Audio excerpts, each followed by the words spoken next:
굳게 닫힌 정문과 심하게 녹슨 건물, 잡초와 쓰레기가 가득한 교정.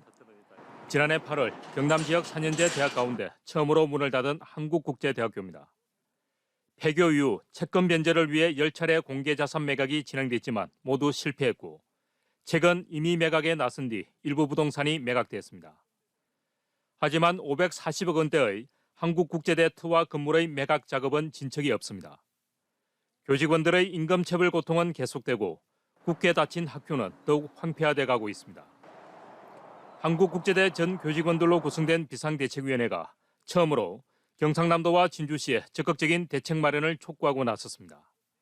폐교 부지를 방치하는 것은 지역 자원을 낭비하는 것이라고 주장합니다.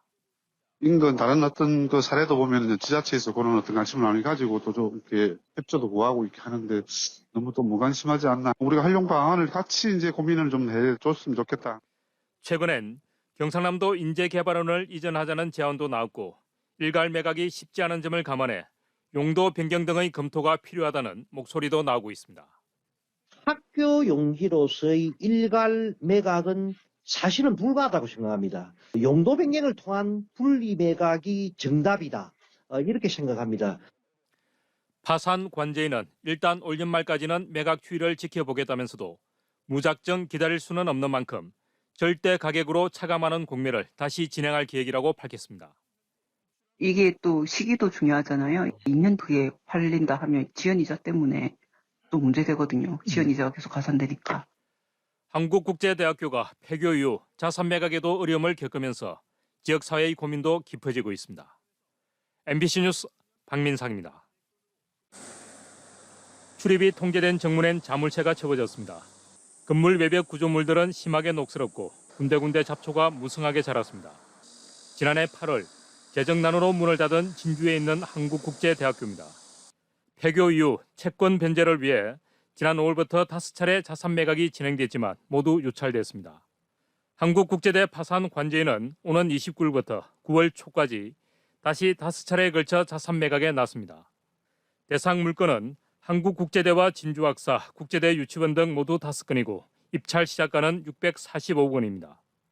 모두 유찰되면 최종 입찰 금액은 387억 원까지 떨어집니다.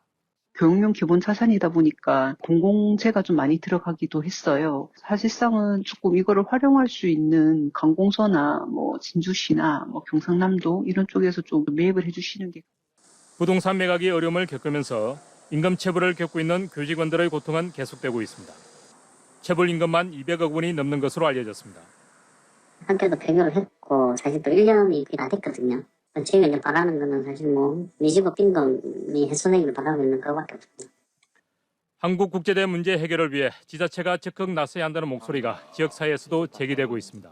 기존에 연체돼 있던 그 임금이라든지 이런 부분들 다 정산을 할 수 있고 그게 지역사회에서 순환이 된다고 한다면 지역 경제 발전에도 도움이 될 것이고.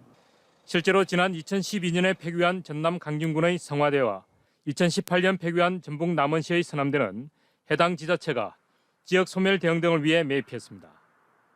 시민들도 그 사담대학교를 대상으로 많이 조금 어떤 사업을 하든 좀 새로운 개발을 좀 했으면 좋겠다는 의지가 있었고. 지난해 8월 문을 닫은 한국국제대.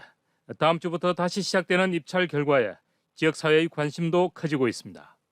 MBC 뉴스 박민상입니다.